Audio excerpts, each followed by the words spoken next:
Today, we're going to discuss about Chapter 2 of Income Taxation, the tax law, and tax administration. Tax exemption.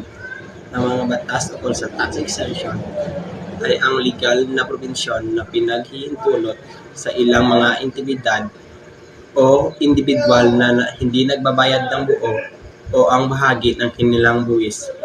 Ang mga exemption na ito ay hinikayat upang itaguyod ang mga partikular na layunin tulad ng paghihikayat ng mga gawaing pangkagawa o pagpapaunlad ng mga ekonomiya sa ilang mga lugar.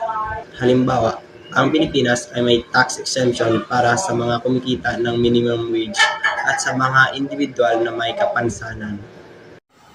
So let's go to the taxpayers classification for purposes of tax administration. For purposes of effective and efficient tax administration, taxpayers are classified into two: large taxpayers and non-large taxpayers. Large taxpayers under the supervision of the Large Taxpayer Service or the LTS of the BIR National Officer. So, ang large payers ay ang kumpanya at individual na may malaking kontribusyon sa kabuoang kita ng buwis ng bansa. Ang mga large taxpayers ay binibigyan ng espesyal na atensyon upang masiguro na tama at napapanahon ang kanilang pagbabayad ng buwis.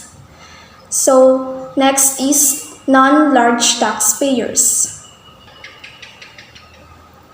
Non-large taxpayers under the supervision of the respective revenue district officers or the RDOs, where the business, trade, or profession of the taxpayers is situated. So, ang non-taxpayers ay tumutukoy sa mga nagbabayad ng buwis na hindi kabilang sa kategorya ng large taxpayers. Ang non-large taxpayers ay karaniwang mga individual at maliit hanggang medium-size na mga negosyo. Ang mga non-large taxpayers ay may simpleng proseso ng pag-file at pagbabayad ng buwis, kumpara sa large taxpayers na nakakatulong upang hindi maging mabigat ang kanilang obligasyon sa buwis. Tax system. The tax system refers to the methods or schemes of imposing, assessing, collecting taxes. It includes all the tax laws and regulations, the means of their enforcement, and the government offices, bureaus, and withholding agents which are part of the machineries of the government in tax collection. The Philippine tax system is divided into two: the national tax system and the local tax system. So, ang tax system, ito ay tumutukoy sa mga pamamaraan ng pagpapataw, pagtatasa, pagkokolekta ng mga buwis. Kabilang dito ang lahat ng batas at regulasyon sa pagbubuwis.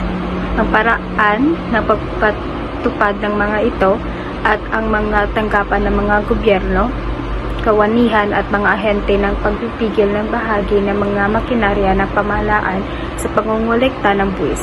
Ang sistema ng buwis sa Pilipinas ay nahati sa dalawa: ang pambansang sistema ng buwis at ang sistema ng lokal na buwis. So there are two types of tax system according to imposition.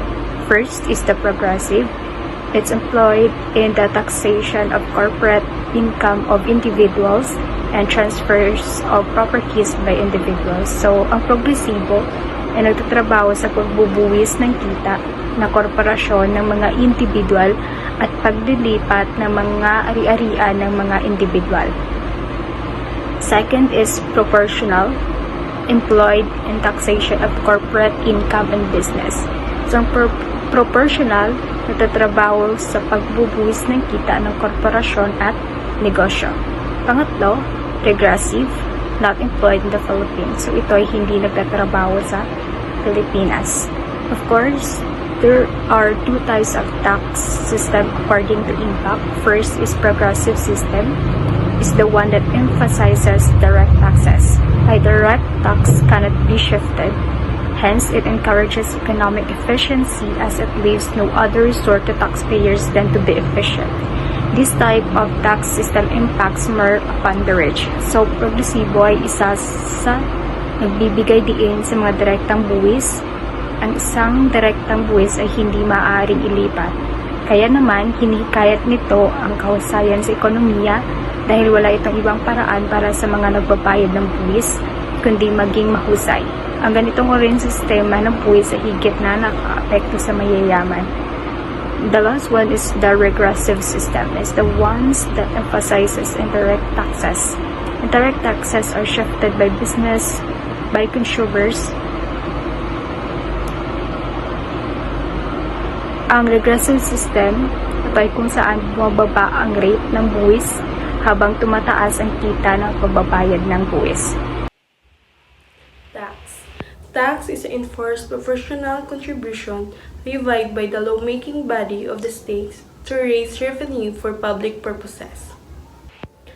Ang buwis ay isang mandatoryong pagbabayad o singil na kinokolekta ng lokal, estado at pambansang pamahalaan mula sa mga individual o negosyo upang mabayaran ang mga gasto sa mga serbisyo, kalakal at aktibidad na nagpagkahalatang pamahalaan.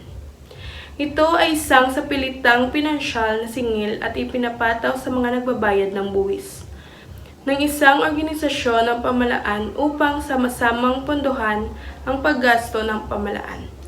Mga pampublikong panggasto o bilang isang paraan upang ayusin at bawasan ang ilang partikular na pag-uugali. Ang mga buwis ay ang pangunahing pinagmumulan ng kita para sa mga pamahalaan at ginagamit upang pondohan ang mga proyekto at serbisyo tulad ng mga kalsada, infrastruktura, mga serbisyo pang-emerhensya, edukasyon at pambansang depensa.